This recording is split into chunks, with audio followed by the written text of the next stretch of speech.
And now it is time for a great segment I love to do, Appetite for Discovery. A new band or a band you perhaps may not know that isn't as obvious to all of us as Guns N' Roses, but we got half the name with us, kind of, right, Mr. Timmy Rough of the Yeah, New Roses, out of Germany. Is that where you are right now? that's where I'm at. Yeah, it's 5:03 right now. Oh, okay. It's I'm in New York, so it's 5:03 in the afternoon for you, Yeah, right? yeah, sure. Okay, because it's 11 in the morning for Oh me. I yeah. know podcast listeners listen whenever, but I like to keep it, like you're almost like you're listening to live radio, and you're there with us. So, thanks for taking time on a Monday afternoon, I guess for you. Yeah, Uh, no problem. Thanks for having me. I appreciate it. So I would love to get some history of you guys because you have a new album out. It sounds, Yes. or is it coming out? Sweet Poison. Next week, yeah, next Yeah, Thursday. next week. So it's coming out. The video is out now. You have music out now for Sure. yeah. Yes. So tell us, because you've done a lot already in your career. You've opened up for ZZ Top. You've opened up for Molly Hatchet.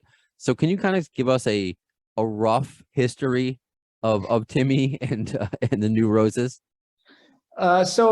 We're all grew up in a very small town area, which is world famous for its wine, but not for its rock and roll bands. So the rock scene was super small, and at the time when I was a young teenager, the like that college punk was super famous, like Sum 41, Blink 182, all these bands. They were Oh, super huge in Germany as well.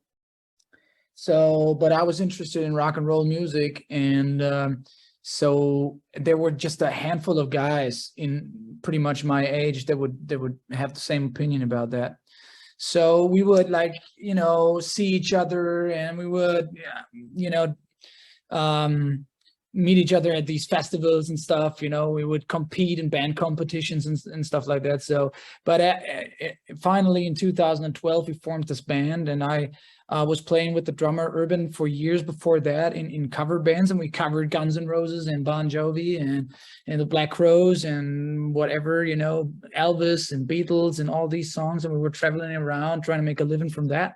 Then we, by accident, we opened up for Blackstone Cherry because their opening act canceled in a hmm. venue that I was knowing guys, and they asked us spontaneously if we could open for them then, and then we played like 3 4 songs that I wrote but never played, and then we played those songs, and it was a big success for that night. And then we decided that we make a original band, and then we formed the New Roses and made our first record called Without a Trace. And that song, the title song, was picked by the US TV show Sons of Anarchy.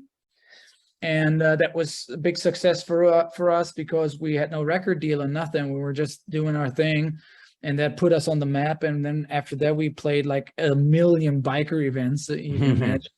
Sure. And then we had enough money to produce a new record that was called Dead Man's Voice. And there was a song on it called Thirsty. Was the first time we were played on the radio with that song. And then from that on, we just toured nonstop, released One More for the Road, and then released Nothing But Wild. On that record was a song called Down by the River, and that was a big success for us as well. And we've been touring nonstop, and until COVID hit the whole music industry, and then we took the time to make a new record called Sweet Poison, which Okay. is next week.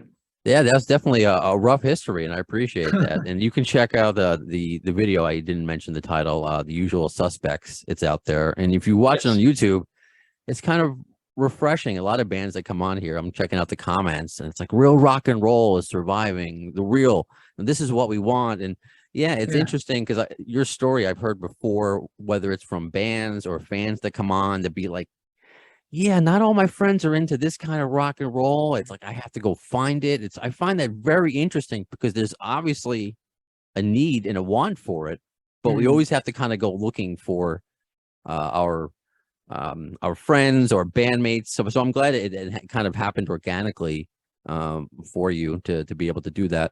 But it's interesting when I speak to people from other countries. When you were growing up, what was the music? Because you said it was because how old of a guy are you? You're saying Sum 41 and Blink 182. Yeah. How old of a guy are you, if you don't mind me asking? I'm now 37, and I was like Oh, 15, okay. 16 at the time. And so yeah, it was the early 2000s, I would say, and Nickelback just hit the scene and all these Okay. bands. But they detached all this rock music at that time, was completely detached from the blues. And but I love the blues. Everything I like has to be somehow connected to the blues.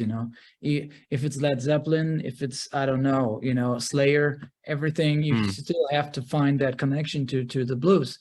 And that's very important for me. And it's something that you say is totally true, because the real rock and roll, as we call it, is something that is never out of fashion, but not always like super in fashion. It's Right. something beyond, beneath the radar.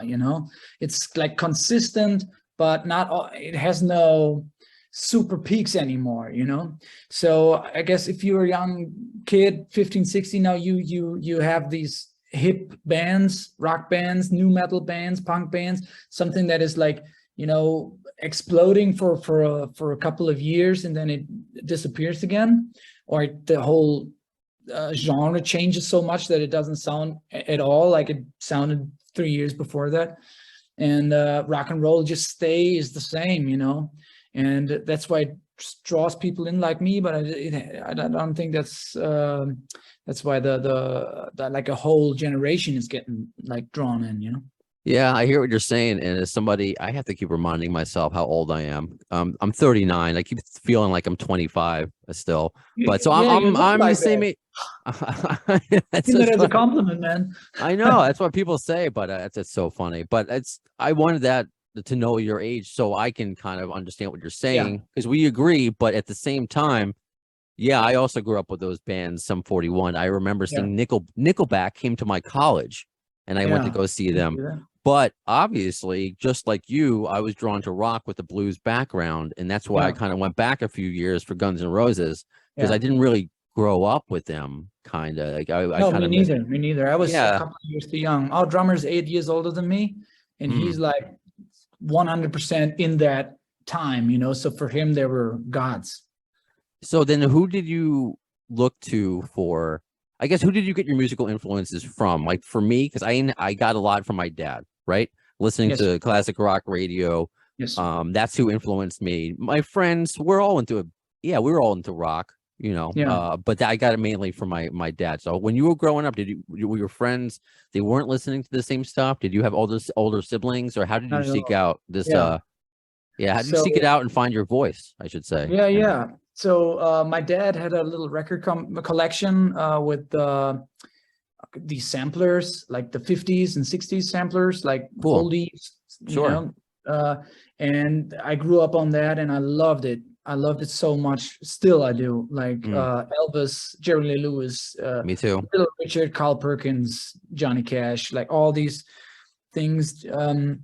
And till today, it's amazing to me. But my older brother, he's 4 years older than me, and he Mm, was like he was had almost it had like a scientific attitude to that. He wanted to know everything about like who played in this band and who played in that band, and he loved Led Zeppelin, and he loved so many bands, Free and AC/DC. It was the first time I heard AC/DC, was when I heard the the Monsters of Rock live recording, like from 91 or something, like that super legendary live record from the Razor's Edge tour.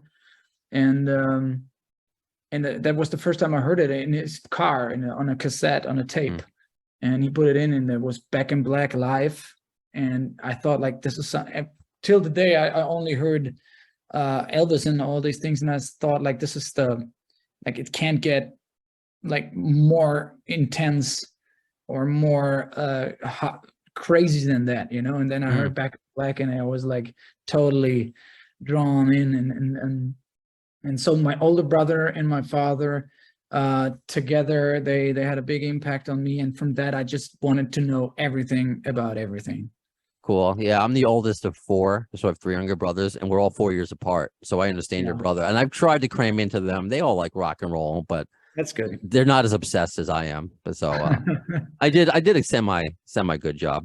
So for those, because you obviously have a massive fan base, because are you currently on tour right now? Or We you start next week. We have our like last rehearsal right after this podcast. okay, okay. So you're gonna be Yeah. playing places like the UK and Yes. France, right? Yeah. So for those who perhaps haven't seen the New Yeah. Roses, what could they expect? Because I have listeners everywhere. I have listeners in France and the UK. Yeah. So chances are an AFD show listener will go see you.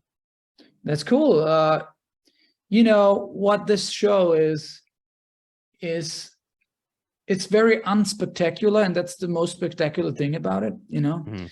it's like a from the attitude, it's like a Bruce Springsteen show. You know, it's just like lights on, rock and roll, like straight into your face. That's it. You know, no computers, no makeup, no whatever fireworks or Hmm. confetti or whatever. You know, it's just like a four-piece rock and roll band giving it all to make you have a good time. You know, so and we play uh a lot of songs from every album. You know, we're not those bands that only play hits or stuff like that. So we play a lot of stuff from every record, and we're not taking us too serious, um, and just try to to bring that good old rock and roll attitude back on stage. You know. Sure. And of that rock and roll attitude, obviously you have originals, but one of the major covers that you did that gained some popularity was Tom Petty's Refugee. Yes, it's true. Uh, Before he passed, do you know if he had heard it at all? Or what made you cover that? I guess it's a two-parter.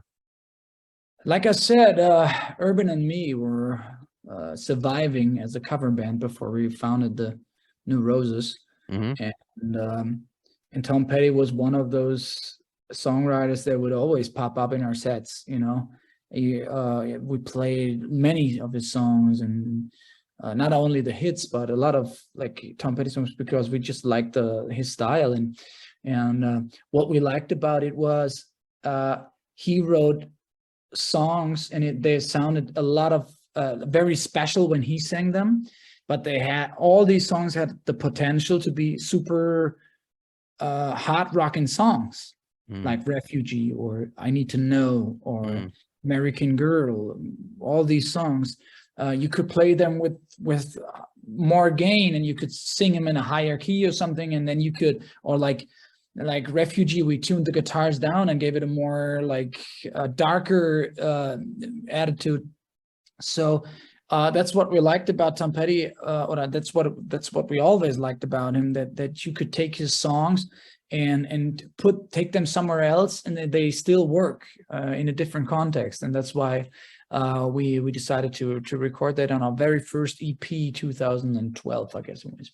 okay. I mean, obviously Tom Petty has been covered 1,000 times, but Yes. he never, when he was alive, was he aware of it, of this I single? don't. I Okay. don't think so. All right. And I think so. Figured I'd ask because you never know. You never know. Maybe You it was did. his favorite cover, and he was just typing the email Yes. Yeah. Thank to you. let us know, but maybe Yeah. not. There you go. There. We found something out. Breaking news. You also mentioned that you covered, because I got to ask, Guns N' Roses. What songs did you or song did you cover when you back in the day? I think it was "Sweet Child of Mine," and I did that a lot with just the acoustic guitar to make people stare, you know, just Mm, to draw attention, because it's super tough to do that. And So yeah, and the toughest thing about it, I still remember that, because in the original version the guitars are tuned down half half step, and we didn't have like the spare guitars or whatever, so we couldn't, and we didn't have the time to tune the guitars down. So I had to always sing every Guns N' Roses song. I had to sing one half a note higher than the mm. original song. Oh, So I wow. remember always that was a pain in the ass for me. Just it was this big challenge to me to play Guns N' Roses in the bars, because I always sang them half a step up. Oh, that's a half a step up over the original. I mean, Yeah, that's probably terrible. you must have broke glass all around you. Yeah, Jeez. yeah, yeah. And it didn't work out always. It didn't always Mm. work out. It was sometimes it was big stretch and yeah. I'm sure you But had fun doing it. yeah, I yeah, do. yeah. I got to ask. Did you ever get a chance to see them live in any I've never capacity? seen them. I've Okay. never seen them live. Okay. Because when they reformed and got back on tour, we were already so busy that I've Sure. never I've never had a day off when they played. And I would like to see that. I saw a lot on the internet, and but sooner or later they will play a festival that we play, and Sure. I'll get to see them. Yeah. Yeah. Right on. So I guess I'll just ask this, and as a vocalist, because Yes. you told me one of the challenges of imitating Axl or trying to recreate a song in your own image. But what do you think about him as a vocalist? Is he, because he's pretty unique and he has all these ranges? What do you how do you how would you attack, like, how do you look at Axl's vocals as opposed to, I mean, Tom Petty and all these others? I mean, Mm. do you think he's really does he belong on that Mount Rushmore, you think, of rock and roll vocalists? Is he up there? You know, when I first got to know the music of Guns N' Roses, I really never liked it so much because I came from that 70s Mm, like rock and those the looks and the attitude like that totally destructive like way of life and way of putting your music out, and that total like putting your drug addictions into the spotlight and making that mm, like a merchandise tool for you. I couldn't understand that at that time, and I just thought it's stupid. This mm, that's how it seemed to me, you know. So I didn't pay much attention to Guns N' Roses at all. But then, as I grew as a singer, I like stumbled upon his songs every once in a while, and sometimes I was singing them in this cover band and stuff. And I thought like, wow, this is actually a pretty good lick here, and this is actually a pretty good thing there. And then I realized that he has a super big range and could sing very low. That's most of the time you don't hear that in their songs, but he can really sing very low, and then he does those high notes and has this incredible unique and very famous licks in singing. And when you create something like that, something special like that, and you as a vocalist you have to respect that, you know. It's not my 100% my style of singing because it's too hard rock for me and it's too less bluesy and soul. I always need a soul element to really love singer, for just to make it clearer. I like people like Paul Rodgers mm. and singer vocalists like that put a certain amount of soul into the music, you know. But I respect, like, now that I'm a little older and now that I understand those achievements better, I really respect that at that time today. You hear and see a lot. I don't know. You're more into that. Of course, you're more informed. But I saw a couple of videos that he always that he struggles a lot with his voice these days, and I hope that's just a temporary Yeah, thing. I mean, that's an interesting topic of discussion when it's brought up, his voice now. I mean, the guy is 60, for Yes. one, so you got to take that into account. Yes. And you're not going to sing the same way. I've gone to shows where I've been very pleasant. I've enjoyed his voice, but yeah, there are YouTube videos where you're like, this sounds Mm. a little off.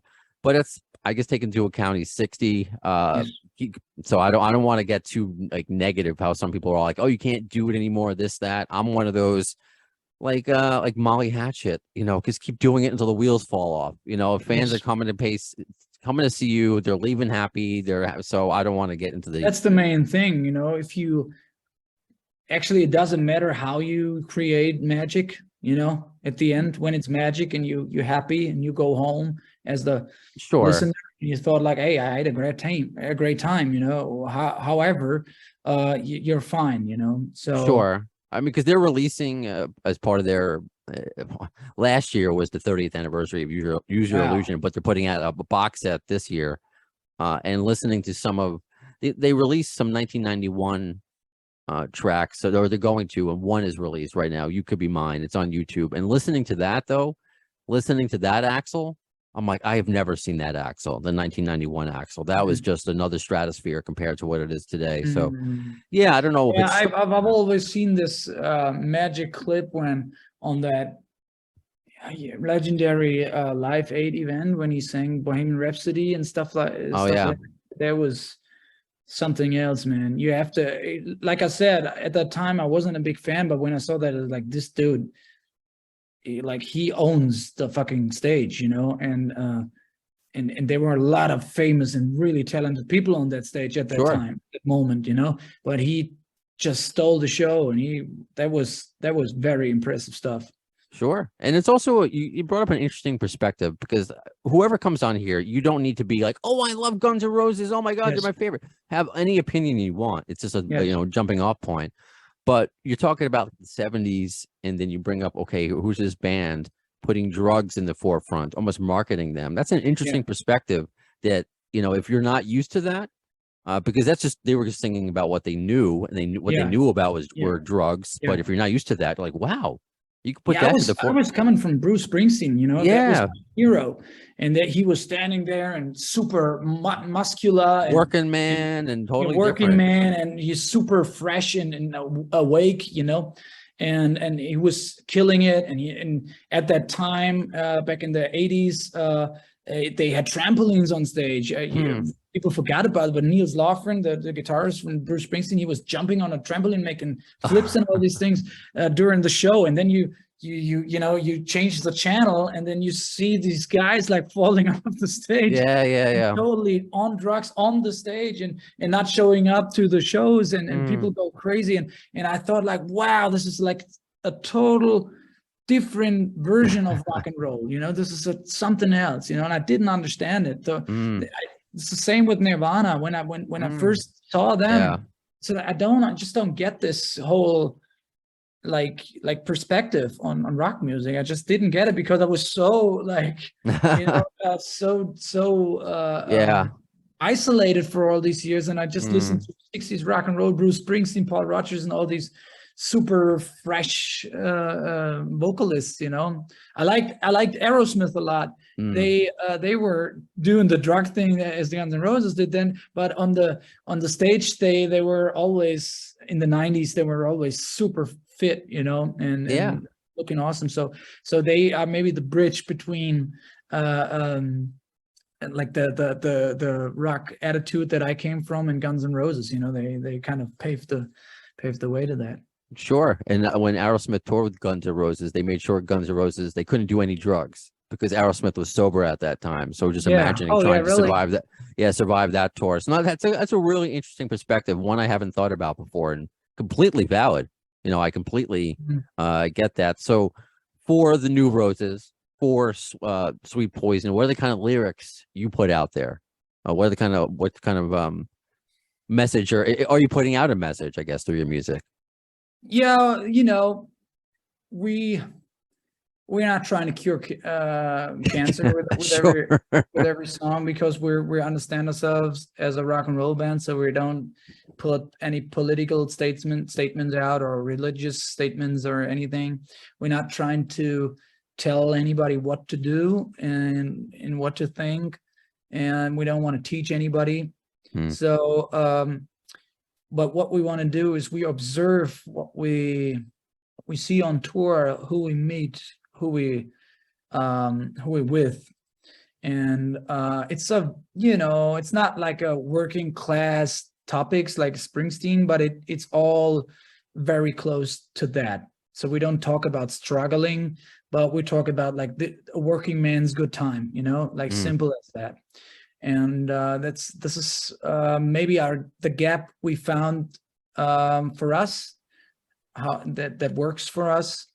And for this particular record, it was a little more different because we couldn't tour, and our usual procedure to create music couldn't couldn't work because we were all at home and all these lockdowns and everybody was frustrated and so yeah, we knew the present is like fucked up and the future is uncertain. So we look back in time, and I wrote many songs about my early 20s and the time I got into rock and roll, and the first shows and the first, the experiencing or discovering the whole your whole self, and being drawn into that music and what it turned you into. So a lot of songs are about like listening to rock and roll music and then just like wanna travel the world, be wild, and wing it. That sounds great to me. So the new Roses Sweet Poison is out October 21st. So you can pre-order that right now if you want to go to thenewroses.com. I believe you're on all the social medias, Facebook, Instagram, Twitter. Timmy Rough, this was really cool to meet you. I really appreciate you thanks taking for having time. me. It was super interesting. Yeah, right on. So thanks again to Timmy. And that does it for this episode of Appetite for Distortion. When will you see the next one? In the words of Axl Rose concerning Chinese democracy, you'll see it. I don't know if soon is the word.